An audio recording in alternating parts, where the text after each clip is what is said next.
में इसके बाद से आता है।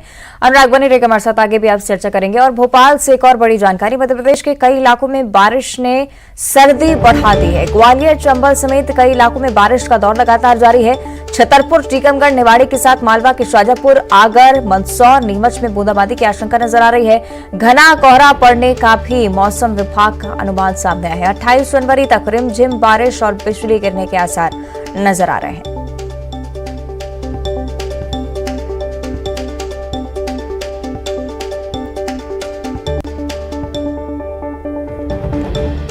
और मुख्य तौर पर ग्वालियर चंबल अंचल की अगर बात की जाए तो हवा, पानी और कोहरे का असर मिला जुला देखने को मिल रहा है। 8 किलोमीटर प्रति घंटे की रफ्तार के साथ हवाएं चल रही हैं। ग्वालियर चंबल अंचल के कई इलाकों में बूंदाबांदी भी हो रही है। ग्वालियर शहर में देर रात लगातार हल्की बारिश होती रही और बारिश के चलते अंचल में कोहरे और धुंध का असर पड़ चुका है। ग्वालियर में सुबह 7 बजे विजिबिलिटी 100 मीटर से भी कम रही। दिल्ली पंजाब से आने वाली ट्रेनें 5 घंटे तक देरी से चल रही हैं।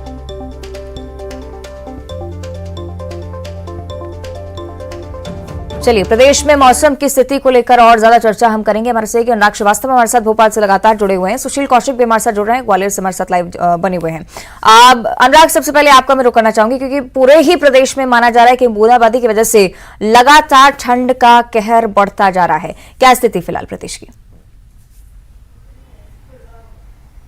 बिल्कुल, देखिए, बीते कुछ दिनों से कोहरे का असर दिखाई दे रहा था, लेकिन अब कोहरा छटने के साथ ही सर्द हवाओं का असर दिखाई दे रहा है और प्रदेश के कई हिस्सों में बूंदाबांदी भी दर्ज की गई है। ग्वालियर चंबल संभाग में तो बूंदाबांदी हो रही है, लेकिन इसके अलावा मंदसौर, नीमच, छतरपुर, बुंदेलखंड के भी कई हिस्सों में बारिश दर्ज की गई है और मौसम विभाग ने संभावना जताई है कि अगले 24 घंटे के अंदर ग्वालियर चंबल के साथ प्रदेश के कई हिस्सों में, मालवा, बुंदेलखंड के कई हिस्सों में बारिश हो सकती है और इसके वजह से ठंड भी अपना असर दिखा सकती है। राजधानी भोपाल की यदि हम बात करें तो आज कोहरा छटने के साथ ही हवाओं का असर भी यहां पर दिखाई दे रहा है और इसी की वजह से लोगों को सर्द हवाओं का सामना करना पड़ रहा है। तो आने वाले कुछ घंटों तक लोगों को इसी तरीके से सर्द हवाओं का सामना करना पड़ सकता है और कुछ इलाकों में बूंदाबांदी भी हो सकती है। ठीक है, अनुराग बने रहेगा हमारे साथ। ग्वालियर की भी स्थिति हम समझेंगे। सुशील, अगर प्रदेश में ठंड की बात की जाती है तो मुझे लगता है ग्वालियर वालों का सबसे ज्यादा बुरा हाल होता है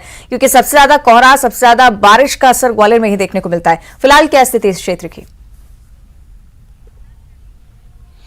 बिल्कुल, देखिए, ग्वालियर चंबल अंचल में ठंड चाहे गर्मी हो, हर मौसम अपने हिसाब से यहाँ ज़्यादा ही गर्म रहता है या सर्दी के मौसम में ज़्यादा ही सर्दी रहती है। अभी की अगर स्थिति की बात करें तो ग्वालियर चंबल अंचल में बीते 24 घंटे से कई इलाकों में बूंदाबांदी हो रही है। अभी का मैं आपको नज़ारा दिखाना चाहूँगा कि अभी ग्वालियर चंबल अंचल के कई इलाके ऐसे हैं कि जहाँ बारिश हो रही है।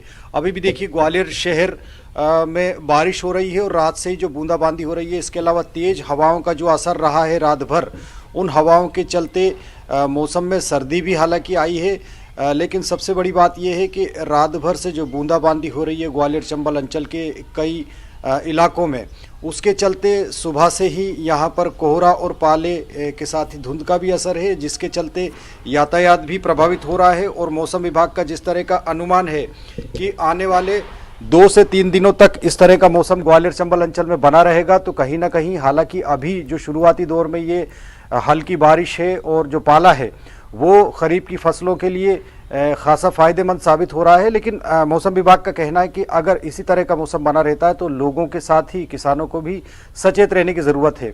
लेकिन इस कोहरे और धुंध के चलते उत्तर भारत के पंजाब, कश्मीर और दिल्ली से जो ट्रेनें आ रही है वो 5-5 घंटे की देरी से ग्वालियर से गुजर रही है।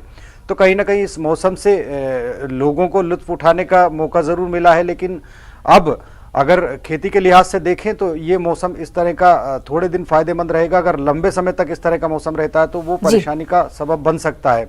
मौसम विभाग ने अनुमान जताया कि जनवरी के जो अंतिम सप्ताह का ये समय है, इसमें पूरे में कोहरे और धुंध का असर रहेगा। 1-2 दिनों तक बारिश भी अंचल में होती रहेगी। चलिए, यानी कि देखना होगा आगे जाकर क्या कुछ स्थिति प्रदेश में बनती है। शुक्रिया आपका सुशील जानकारी के लिए। अनुराग, आपका भी बहुत बहुत धन्यवाद जानकारी साझा करने के लिए। और अब भोपाल से एक और बड़ी जानकारी, बिजली कर्मचारियों की हड़ताल लगा